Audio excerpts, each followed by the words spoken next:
She wasn't supposed to have a rifle. Hell, she wasn't even supposed to be anywhere near combat. Just observe, take notes, file reports about what the real fighters do in the field.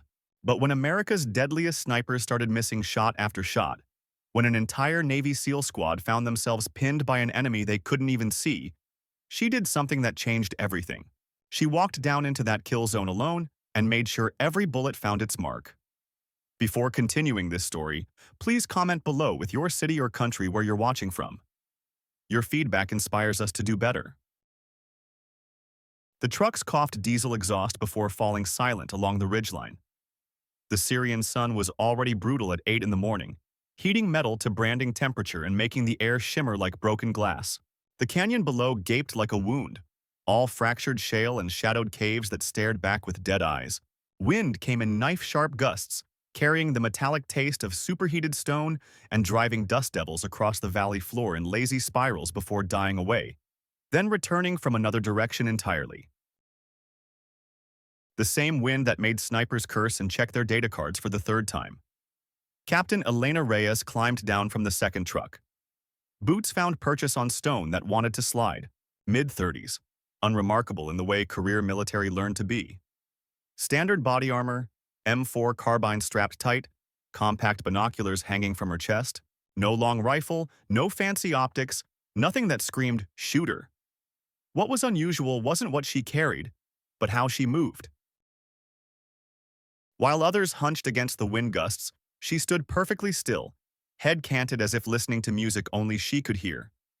Master Chief Jake Thornfield hit the ground running, then scanned the heights while his team unloaded. At 44, he moved with the controlled aggression of a man who'd earned his trident making the right calls in places where wrong ones sent you home in aluminum boxes. His SEALs spread out with casual efficiency. No drama, no shouting, just positioning by sectors and that particular quiet that comes before work begins. The sniper element broke off toward a jagged outcrop that commanded clean angles into the valley. Only then did Thornfield spare a glance for their unwelcome guest. "You have everything you need, Captain?" Professional neutrality, but his eyes said he'd been doing this job since before headquarters started sending observers. "I do," Elena replied. Simple. No explanations offered. Petty Officer First Class Martinez pushed past with a laser rangefinder. He didn't lower his voice when he muttered, "Great. Brass sent us a desk jockey to watch us work." Elena ignored him completely. She settled behind an outcrop of broken rock and raised her binoculars, scanning the valley with systematic precision. Through her lenses, the canyon resolved into layers. Pale scree slopes flowing down like sand, darker limestone where caves receded into blackness, an old riverbed stitched with stubborn tamarisks. But her attention was drawn to the air itself. Heat was already climbing off sun-baked stone, making the far slope dance. Every 20 seconds, wind lashed from east to west, paused, then returned with different character. She watched dust patterns and counted to herself. The valley breathed sideways. Up on the outcrop, Staff Sergeant Harrison opened his rifle case like a surgeon exposing instruments. His spotter, Rodriguez, called distances. 420 to the left cave mouth, 680 to that scrub brush. Winds running 26, sometimes jumping to 30. Below, figures moved along the far wash with casual confidence. Not shepherds. They held their rifles too comfortably.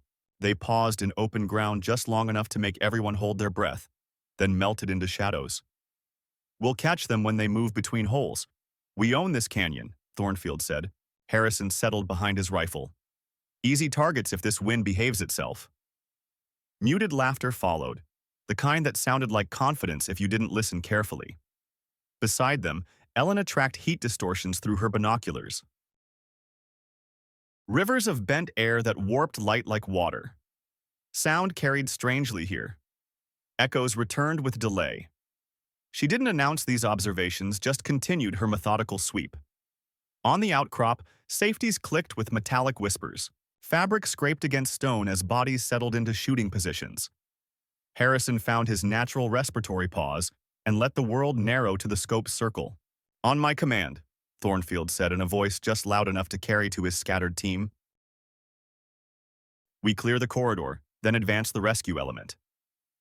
Elena lowered her binoculars just enough to watch thermal shimmer rise off the far slope in waves that looked almost liquid. Wind gusted, held for a heartbeat, then switched directions. She breathed in rhythm with it, calculating the pattern, her expression unreadable as carved stone. Around her, the seals sank into that fine electric stillness that comes just before the first shot shatters silence that was never peaceful to begin with. Targets reappeared at 8:30, moving in loose patrol order. 2 became 3, then 5. A full squad picking their way across broken ground with practiced economy of movement. Each fighter carried his weapon with casual competence that made Thornfield's jaw tighten. Range 650, Rodriguez reported. Target-rich environment, heading for the cave cluster. Harrison's breathing slowed. Wind 26, holding right edge. The rifle cracked like a breaking branch. Sound rolled across the basin and returned. Changed, stretched. Dust jumped 3 feet from the lead fighter's boots. "Miss," Rodriguez said dryly. Harrison cursed and worked his bolt. He'd been shooting this distance since he was 18. Wind call was solid, adjustments perfect, and the target stood like he was waiting for a bus. He fired again. The bullet sparked limestone to the left. The fighters scattered with fluid discipline. "That's 2, Thornfield muttered, a note of irritation creeping into his voice. From another hide, Staff Sergeant Collins opened fire. The rhythm of cracking echoes doubled as both snipers worked their bolts. High, then low, left, then right. Bullets sang off rocks, but none found flesh. 4 shots, Thornfield said through clenched teeth. "They know we're here." The SEALs worked frantically, recalculating adjustments. Rodriguez tracked gusts with his device, sweat carving tracks through dust on his face. Thermals are off the charts. Air's flowing in opposite directions, like shooting through a washing machine. That's when Elena spoke, voice calm as someone reading weather reports. "You're shooting into a thermal funnel."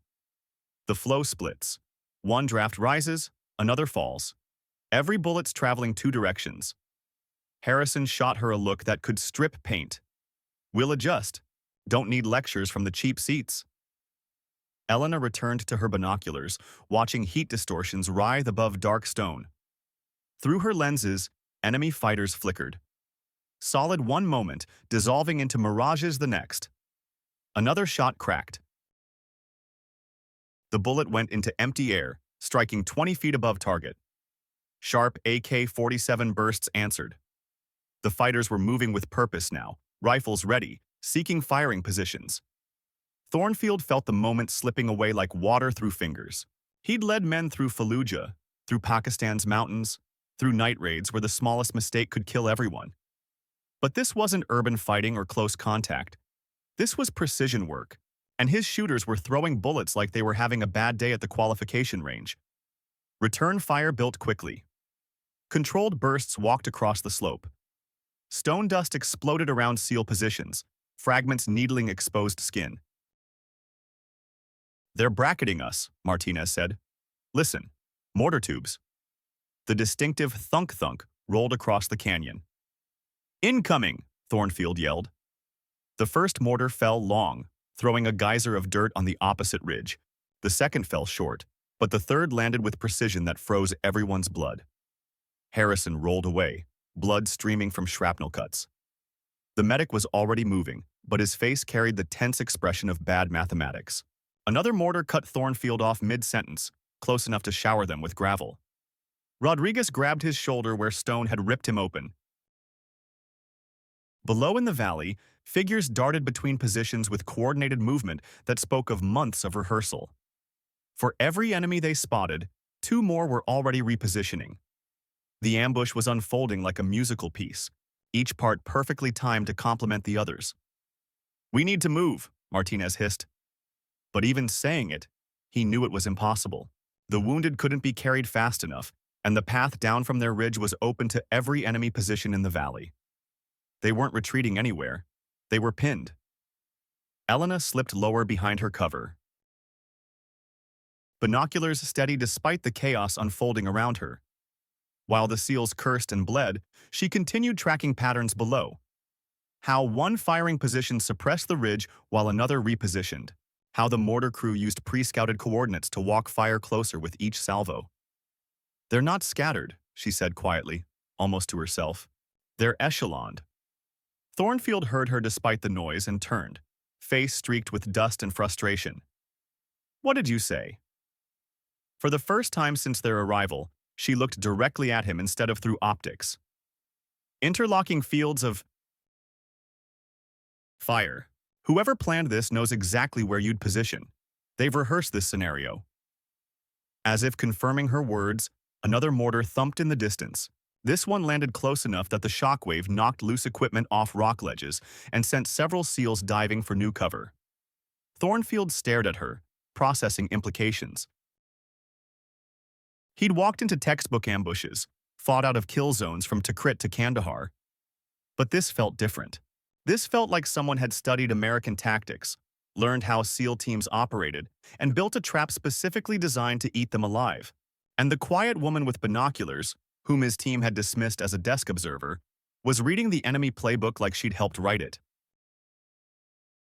The situation deteriorated with mechanical precision that made experienced fighters think about last letters home. Another mortar blast shook the ridge hard enough to crack stone, sending fragments whistling through the air like angry hornets. Casualties were accumulating faster than medics could treat them, and ammunition counters were dropping to numbers that made squad leaders nervous. Harrison, his right arm wrapped in blood-soaked gauze, tried to work his bolt left-handed and nearly dropped the rifle. "I can't hold zeros like this," he admitted through gritted teeth. Collins had moved to a backup position, but his shots were still going wide. High when he compensated for thermal rise. Low when he tried to account for tricky winds. "It's like the air down there is made of liquid," he said, frustration cracking his professional composure. That's when Elena did something that made everyone stop what they were doing and stare. She carefully placed her binoculars on the stone beside her with the sort of meticulous precision someone might use to set down a pen after signing important documents. Then she unclipped a compact pack from her hip and extracted a weapon that definitely wasn't listed on any manifest. It wasn't a standard military rifle. Compact. Black. With a suppressor that spoke of someone who'd given serious thought to not advertising their presence. Custom modifications showed years of use. Not abuse, but the kind of wear that comes from a tool employed by someone who fully understood its capabilities. She worked the bolt once, the sound clean and mechanical, then checked the chamber with movements that spoke of muscle memory carved deep by repetition. Thornfield saw this and felt something cold settle in his stomach. "Captain, you're not authorized to carry that weapon." Her gaze met his, calm beneath the grime and smoke drifting across their position. "Neither are they," she said, nodding toward muzzle flashes winking from the valley below.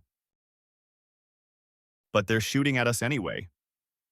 She moved into a firing position with fluid economy of someone who'd done this more times than she could count. No fussing with bipods or adjustments. No consultations with range cards or wind meters. Just body to ground, cheek to stock, breathing already measured and controlled. Through her scope, the valley resolved differently than through the SEAL's optics. She wasn't chasing movement or trying to track running figures. She was watching distortions, where heat bent air in telltale patterns, where dust settled in ways that betrayed hidden positions, where shadows shifted without wind to move them. 2 o'clock, mid-slope behind the boulder cluster, she murmured in conversational tones despite the chaos around her. She made a slight adjustment to her scope. 2 clicks left to account for the valley's quirky wind patterns, then settled into her natural respiratory pause. The suppressed crack was barely audible above the ongoing firefight. But down in the valley, a figure preparing to launch another RPG suddenly pitched forward and didn't get up. Martinez blinked hard, not sure what he'd just witnessed. "What the hell?" Elena was already shifting her scope, seeking another target. She found it in the heat shimmer rising off sun-warmed stone, a fighter who thought he was invisible behind a natural curtain of distorted air. Her second shot was as precise as the first. The man dropped without ever knowing where death had come from. Rodriguez, despite blood seeping through his bandages, couldn't help but whisper what everyone was thinking. "Holy, who is this woman?" Elena's finger found the trigger reset, tone level as if she were calling range estimates. Someone keeping you alive. Another shot, another enemy fighter down. And for the first time since the ambush began, the SEALs felt the balance of battle shifting in their favor, not through superior numbers or heavier weapons, but because someone they'd written off as dead weight was systematically dismantling the trap built to kill them. The tactical situation shifted so rapidly it made everyone dizzy. One moment the SEALs were pinned, bleeding, and running out of options. The next, their observer was methodically erasing enemy positions with clinical precision that made professionals pay attention. Elena worked targets with mathematical efficiency. Each shot was deliberate, calculated, final. Where Harrison and Collins struggled with heat distortions and tricky winds, she seemed to read the air itself, compensating for invisible currents with adjustments so subtle they looked like instinct. The machine gunner suppressing their left flank suddenly went quiet. Elena had put a bullet through his chest at 400 meters, shooting through thermal shimmer that would have fooled most scopes. The RPG crew preparing to bracket their position found themselves one man short when her bullet found the ammunition bearer as he bent for another rocket. The SEALs, stunned into temporary silence by the display of marksmanship, began finding their rhythm again. Martinez called corrections to his shooters, but now they followed Elena's lead instead of trying to improvise solutions to problems she'd already solved. Target, cave mouth at 3 o'clock, Thornfield said, spotting movement in shadows. I see him, Elena replied. She waited, patient as stone, until the fighter shifted just enough to expose a shoulder. The suppressed crack immediately followed the distinctive sound of a weapon clattering on rock as lifeless fingers released their grip. Collins, his confidence returning with each enemy position that went silent, managed his first solid hit of the day, a fighter who exposed himself trying to reposition after Elena eliminated his partner. Finally, he muttered, working his bolt with renewed purpose. But the enemy wasn't finished. Survivors began adapting, using smoke and coordinated movement to complicate targeting solutions. A white phosphorus grenade burst on the valley floor, creating a screen of thick smoke that hid entire sections of the battlefield. They're adjusting, Martinez observed, tracking movement through his scope, trying to mask displacement. Elena never stopped scanning. Even when smoke obscured visual contact, she watched patterns. How the white clouds moved in the valley's uneven winds, were they thinned enough to show glimpses of movement? How sound carried differently through the chemical haze. A muzzle flash flickered through the smoke screen for just a fraction of a second. Most shooters would have missed it, dismissed it as imagination or optical illusion. Elena put a bullet exactly where the flash had originated. The smoke swirled, revealing a figure falling backward into stones. Impossible shot, Harrison muttered, watching through his scope despite his wounded arm. She's shooting at ghosts. The mortars fell silent, not because they'd run out of ammunition, but because Elena had systematically eliminated the forward observers correcting their fire. Without spotters to guide rounds on target, the mortar crews were reduced to blind shooting at empty ground. What had begun as a perfectly orchestrated ambush was collapsing into chaos. The enemy's careful positioning and interlocking fields of fire meant nothing when key personnel kept disappearing behind precisely placed bullets. Each loss created gaps in their coverage, and Elena exploited those gaps with ruthless efficiency of someone who understood there's no such thing as a fair fight in this business. The turning point came when she identified the enemy commander, a figure directing movement from a concealed position high on the canyon's eastern wall. He made the mistake of using a radio, and the brief reflection off his antenna gave him away. The shot was nearly impossible. 600 meters through shifting thermals across wind that gusted erratically, at a target partially hidden behind natural cover.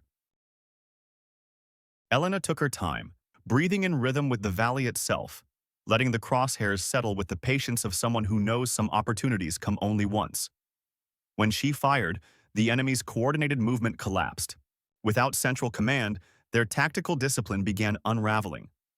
Individual fighters started making decisions based on fear rather than training.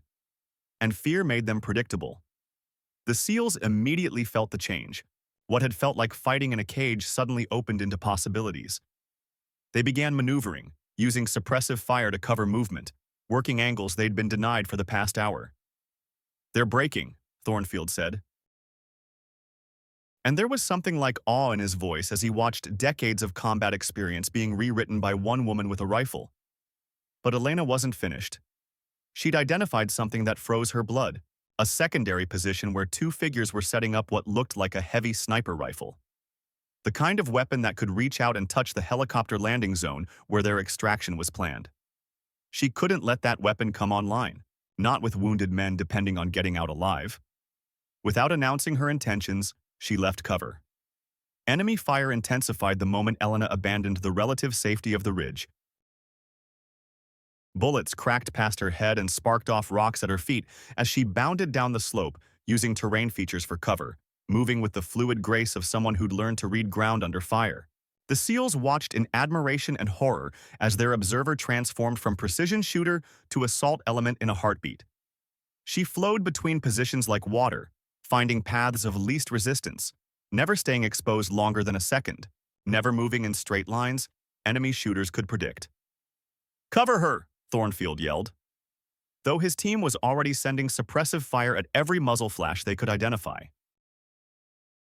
The ridge erupted in controlled fury of professional soldiers doing what they did best, making life extremely difficult for anyone stupid enough to shoot at Americans. Elena reached her first waypoint, a cluster of boulders that provided cover from most angles, and immediately transitioned to sidearm. A compact submachine gun appeared in her hands as if it had materialized there, and she sent two controlled pairs into a fighter trying to flank her position. The man dropped without getting a clean shot. She was moving again, this time angling toward the natural depression where the heavy weapon was being assembled. The approach was treacherous, loose stone that could betray her position, angles that exposed her to fire from multiple directions. Any reasonable person would have called for backup, waited for air support, or found another way to deal with the threat. Elena simply accepted the risk as part of the equation. She gained another 20 meters before automatic fire forced her behind a narrow stone ridge, barely wide enough to hide her silhouette. Bullets whined overhead, fragmenting against rock and showering her with sharp debris. A normal person might have been pinned there, trapped between cover and catastrophe. Instead, she extracted a fragmentation grenade from her kit. The throw was perfect. A high arc that cleared intervening rock and landed exactly where geometry and trajectory dictated it should. The explosion echoed across the valley like thunder, and when the dust settled, the heavy weapon position was silent. But the enemy had one more surprise. A fighter she hadn't seen, hadn't even known existed, rose from a spider hole barely 10 feet away. AK-47 already centering on her center mass. At this range, with her weapon transitioning between targets, she should have been dead. Should have been. The fighter's first shot went wide as Elena threw herself sideways. Her own sidearm was coming up in a movement that defied physics and common sense. 3 shots from a weapon that shouldn't have been accurate at this distance. From a shooting position that shouldn't have been stable enough to matter, all 3 shots found center mass. The fighter fell back into the hole he'd emerged from, and the valley finally, mercifully, fell silent. Elena lowered her weapon, scanned once more for threats, then began the careful climb back to the ridge where her teammates waited in stunned silence. The evacuation helicopter's rotors were still spooling up when Master Chief Thornfield finally found words he'd been searching for since watching their observer single-handedly dismantle an enemy squad. "Captain," he said, approaching where Elena sat cleaning her rifle with methodical precision that left no doubt about her priorities. She looked up from her cleaning rod, expression giving nothing away. "Ask what you did down there." He gestured toward the now quiet valley where smoke still drifted from positions that would never threaten American forces again. "That wasn't luck. That wasn't even just good training. I've worked with Delta, with DevGru, with shooters who are legends in this community. What I watched you do today..." He stopped, shaking his head as if trying to dislodge thoughts that didn't quite fit his understanding of how the world worked. Elena waited, offering no assistance, not filling silence with explanations he hadn't asked for. "How?" he finally said. "How did you do what 3 SEAL snipers couldn't?" She assembled her weapon with movements that spoke of thousands of repetitions, then looked directly at him with eyes that had seen too much to pretend. "I wasn't always logistics. What were you? A pause, long enough for the helicopter crew to complete their post-flight checks and begin loading wounded. The person they sent when logistics wasn't enough. Martinez, his arm in a sling but curiosity uninjured, leaned closer. What unit? What command? Elena's smile was barely visible and didn't touch her eyes. The kind that doesn't exist on organizational charts. She stood, slinging her rifle across her chest with practiced ease. Your people did good work today, Master Chief. They adapted. They supported. They kept fighting when everything went wrong. That's what matters. But Thornfield wasn't ready to let it go. Captain, with respect, we need to understand. You need to understand that sometimes the person who looks like they don't belong is exactly the person you need. She cut him off. Not unkindly, but with finality that brooked no argument. And sometimes the best way to win a fight is to have someone the enemy doesn't see coming. The crew chief signaled they were ready for passenger loading. Elena picked up her small pack and walked toward the aircraft, moving with the same unhurried precision that had characterized everything she'd done since climbing down from the truck that morning.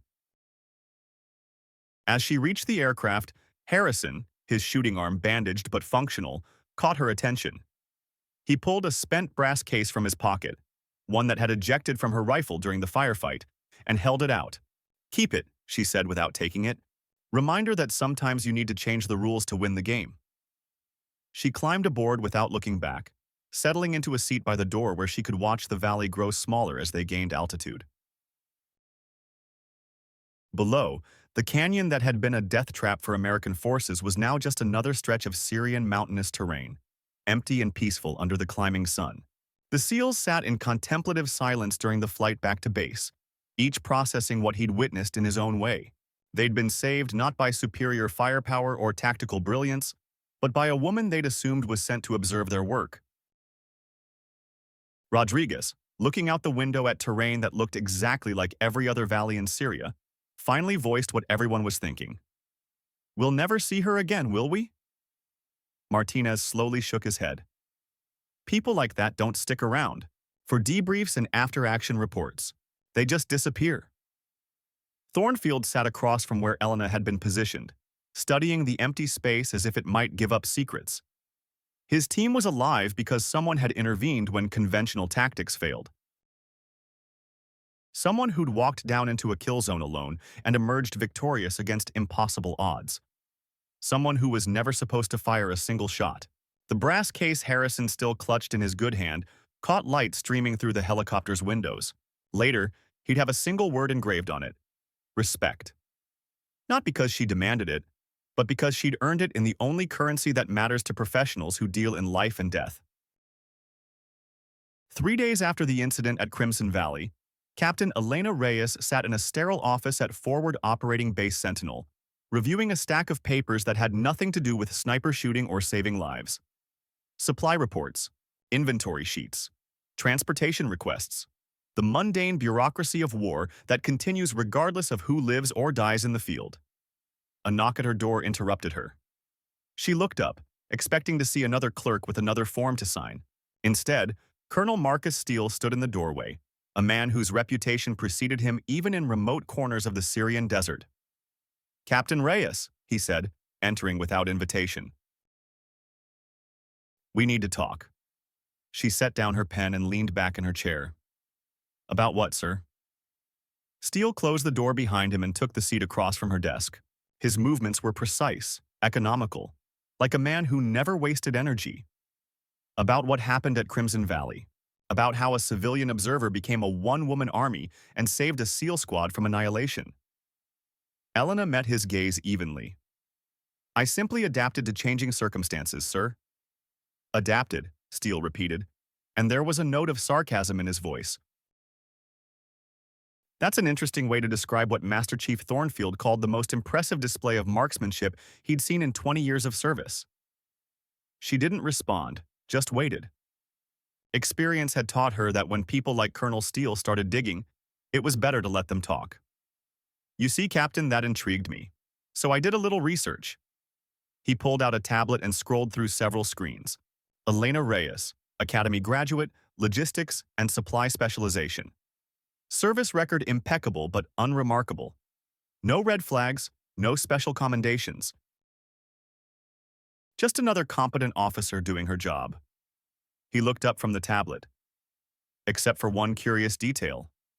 Right here in your academy record, there's a gap. A semester that seems like it never happened. No records, no grades, nothing. Elena's face remained neutral. I don't know what you're talking about, sir. Of course you don't. Steele leaned back in his chair. Just like you don't know about your fingerprints accidentally showing up in a system connected to a case that technically doesn't exist. An operation that, if it had occurred, which it didn't, would have involved elimination of a high-priority target in a location we can't name. Silence stretched between them. Finally, Elena spoke. What do you want, Colonel? Steele's smile was sharp as a blade. I want to offer you a job. A real job. Not this window dressing with reports and inventory lists. I already have a job. You have cover, he corrected. And quite good cover, I must admit. But what happened at Crimson Valley showed you're ready for something more. He leaned forward, his voice dropping. We have a situation. A group calling itself Iron Fist. Former special operations turned mercenary. They're selling their services to anyone who pays enough, and lately their activities have become problematic for American interests. And traditional methods aren't working. These people know how we operate because they used to be us. They anticipate our moves, avoid our traps, stay one step ahead every time we try to shut them down. Steele pulled a photograph from his pocket and placed it on the desk. It showed a man in camouflage with a hard face and cold eyes. Damian Cross. Their leader, former Ranger, then Delta. 130 confirmed kills before he left the service under unclear circumstances. Elena glanced at the photograph but didn't pick it up. And you think I can do what entire teams couldn't? I think you're a ghost. Someone who can move through their world without leaving traces. Someone they won't see coming because, as far as they know, you don't exist. She leaned back in her chair, processing the information. What do I get in return? The chance to do what you do best. The chance to use those skills you've spent years hiding. Steele's voice became softer, almost seductive. Tell me, Captain, when's the last time you felt truly alive? The last time you did what you were made for? The question hung in the air between them. Elena thought about the valley, about the feel of the rifle in her hands, about the absolute clarity of purpose that came when people's lives depended on her skills. When do you need an answer? She asked. 24 hours. Steele stood, leaving the photograph on the table. Think about it, Captain. Think about what you could accomplish if you weren't hiding behind a facade. He headed for the door, then stopped. Oh, and Elena? What you did for those SEALs, it mattered. Harrison went home to his family. Rodriguez will shoot again. Martinez laughs with friends instead of lying in the ground. That matters. After he left, Elena sat in silence for a long time, staring at the photograph on her desk. The face stared back. Hard, unforgiving, but familiar. She'd seen such eyes in mirrors. That night, in the small room she called home, Elena sat by the window looking at stars over the Syrian desert. In her hands was another photograph, one she kept hidden in the bottom drawer of her dresser, a young woman in military uniform standing beside a man in civilian clothes. Both were smiling with the carefree smiles of people who still believed the world made sense. Her brother Alex, killed 3 years ago on a mission that, according to official records, never happened. Killed by people like Damian Cross, former military who'd sold their honor for money. She put the photograph back in the drawer and picked up her tablet. A few taps brought up an encrypted message waiting for her confirmation. Subject: Operation Ghostfire. Participation confirmation required. Elena stared at the message for a long time. Then her fingers found the keyboard. Confirm participation. Ready for deployment. She sent the message and closed the tablet. Tomorrow, Captain Elena Reyes would officially request personal leave. And someone who didn't exist in any records would go hunting. Some ghosts never find rest, and some don't want to. In the valley they'd left behind, Wind began scattering evidence of what had happened there. Spent brass, blood on stone, and the fading echo of precision that had saved American lives. But the lesson remained, carved into memory by the sharp edge of experience. Never assume the quietest person in the room is the least dangerous. Sometimes they're just waiting for the right moment to remind everyone what real professionals look like when the stakes matter most. And sometimes the wolf doesn't announce itself to the sheep. It just acts when it's needed most. The war would continue, fought by people whose names would never appear in history books, whose victories would never be celebrated, whose sacrifices would never be acknowledged. But in quiet moments, when the shooting stopped and the dead were counted, someone would remember the woman who walked into hell alone and emerged victorious. Not because she was invincible, but because she understood something most people never learn.